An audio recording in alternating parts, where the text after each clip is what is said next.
Now Hogan's attacking the whole world? Yeah. That'll be headlines tomorrow.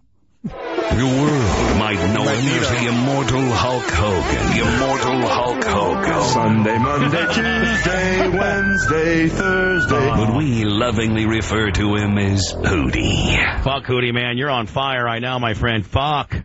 Oh, brother, if they're not nipping at your heels, you know the deal, brother. You told me 12 years ago, listen, Bubba, if you start hanging out with me, man, you're going to get a ton of heat. Man, you got more heat than I ever thought about getting.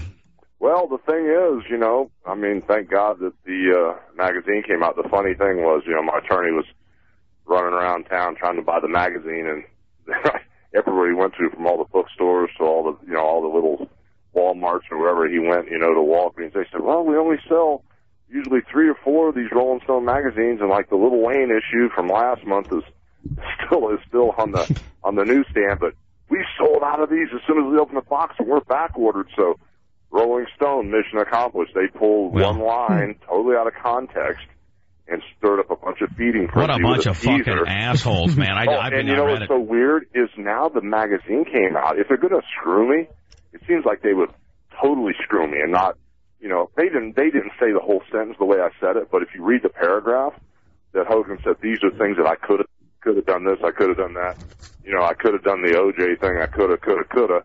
But then it says, I decided to take the high road, read positive thinking, and do the right thing. And so at least the magazine article came out and they understand what the whole train of thought was instead of just one half of a sentence. Well, everybody in America, you know, there's a period. It said, you know, I totally understand OJ. I get it. Period. Quote. Then the quotes pick back up.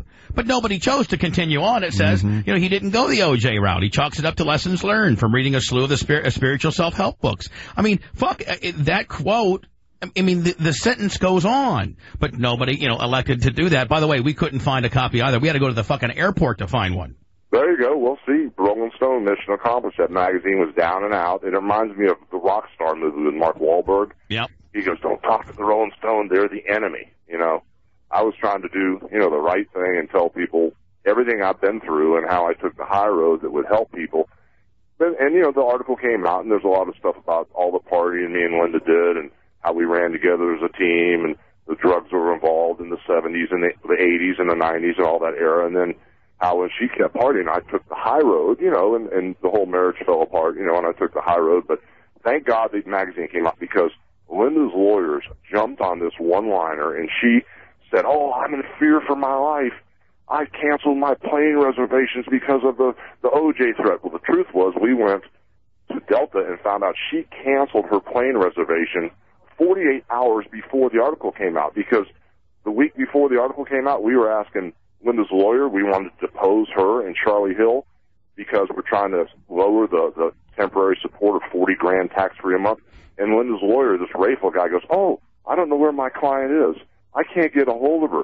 I don't know if she's going to come back until the day of the trial because we need to depose her to ask where all this money's going. Well, real quick, not to rain on your parade or anything like that, but as far as the hiding thing goes, I don't think that's necessarily true. Why is that, buddy? Well, look, we're just saying. From your LA connection? Yeah, there's some LA people that called me and said, like, Inside Edition and things like that. They've got some footage of Linda and Charlie, I guess, like, frolicking on the beach and canoodling and doing all kinds of shit. But I guess the footage sort of reads in a way like they're doing it to piss you off and try to get under your skin. So as far as her hiding, I don't think that's the case, dude. No, I had a buddy of mine that was a sheriff call me 2 days ago and said he saw her walking out of a restaurant just trashed, falling all over the place 2 days ago. So, I mean, if she's hiding, it's like David Houston said, she's hiding out the Westlake Hyatt or the Ritz-Carlton or somewhere. But on you. Yeah, whatever. But the good thing I'm happy about is thank God the magazine article came out because everybody has jumped on this thing. Everybody from The View to CNN to Showbiz Tonight, everybody jumped on this one-liner.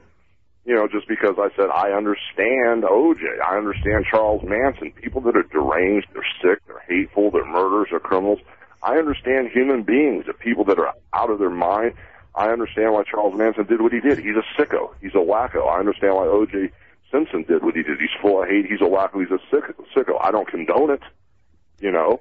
Well, no, I don't condone it. I understand why giraffes fight, too, but I don't condone it. But I took the high road, so thank God the article came out. There's nothing to apologize for, because am I sorry for taking the high road and walking in the spirit of Christ and being positive? Hell no, I'm not sorry for that. No, I'm just glad. It just makes everybody look like. Well, you know what? Rolling Stone, they worked everybody into a fucking shoot, and at the end of the day, they sold more.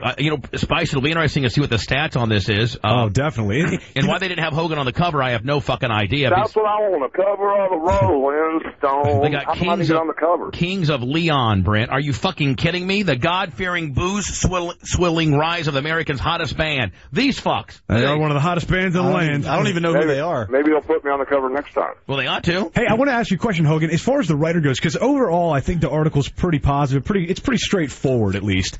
It's not, a complete burial. Was he a good guy? I mean, when he was there for 3 days? He seemed cool. I talked to him for 3 days and stuff. He seemed cool. And, when the one-liner came out about the OJ thing, I called him at home.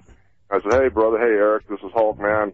A one-liner came out. I'm getting beat up. I know you guys are trying to sell magazines. I totally understand the business end of it, how you got to do this. But could you please call me back and let me know if the attitude and the temperature of the article is how we spoke? Right. Positive. Well, he never called me back. Well, I talked to him for 2.5 hours, and he put like one sentence in there about me. Fucking asshole. Well, Brooke talked to him too. Brooke was on a roll, so I don't know what he said with Brooke, but. Hey, my buddy, this guy named Jagger K. Brent. He gives me. I get a lot of good shit from his name's Jagger K. He lives up in New York. He does commercials and shit. He's a good friend of mine.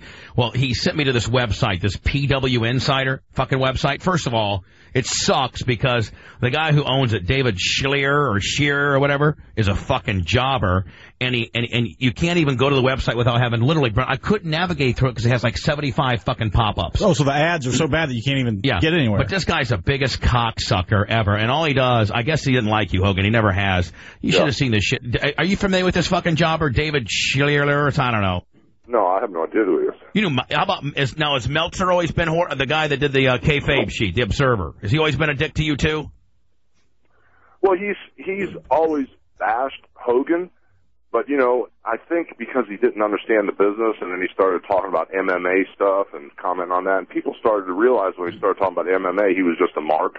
Right. Because unless you've really trained like Brett knows and been in there, you can't really make comments or assessments about it. So I think when he started really to understand the wrestling business just from being around it, because I'm still not smartened up. Nobody is. You learn every day. But, I think he thought he was a smart mark. I think he started to understand more of what I was going through. I gotta play Kevin Nash, our boy Kevin Nash, Big Sexy. Was on Scott Farrell last night here on Howard, and I guess he was really putting Howard over, was he not? No, Hogan. I'm sorry, he was putting Hogan over. Yeah. Did you see what Hulk Hogan said about basically killing his wife? Against Scotty. Yeah. What'd you think of that? You know what? This is the thing, man, and it's like everybody's grabbing that, grabbing like once again a soundbite. Anybody that's and I was watching during dinner tonight. My wife was flipping channels, and the entertainment shit was on with that. So I said, leave that fucker on for a minute. So they were talking about Hulk, and they were saying, she said, oh yeah, he was controlling. Man, anybody that was ever around fucking Linda and fucking Terry for 5 seconds knew who was running that fucking ship. That fucking loudmouth bitch. My boy, hold on, stand by. Oh, yeah, wow, is she painful? The funny part fuck, she was brutal. I love Big Sexy. Brutal. Really? Did you Hogan's the most laid back. She's like, his mood swings and fucking temper flares. Fucking Hogan gets up in the morning, fucking smokes a fat one, and fucking. Hogan ain't doing shit to nobody. Where are those quotes? Those quotes are brilliant right there. Now, why doesn't Rolling Stone said Hogan ain't Big Sexy, who wrestled, who's known Terry for, says Hogan ain't doing shit to nobody. Bro, the guy from Universal called me on grad night when Brooke opened for My Chemical Romance. He goes, good God, dude, Linda was the one that was kicking Brooke in the ass and cussing her out in front of everybody at Universal. Calling her names. And drinking, and I couldn't get her to stop drinking. I asked her 3 times. He called me 2 days ago and says, dude, this is ridiculous. But like I said, Linda's lawyers jumped all over this thing that, she's afraid for her life. Now Tim Stacy, the alleged drug dealer here in Clearwater Beach, he's in fear for his life. Now Tim Stacy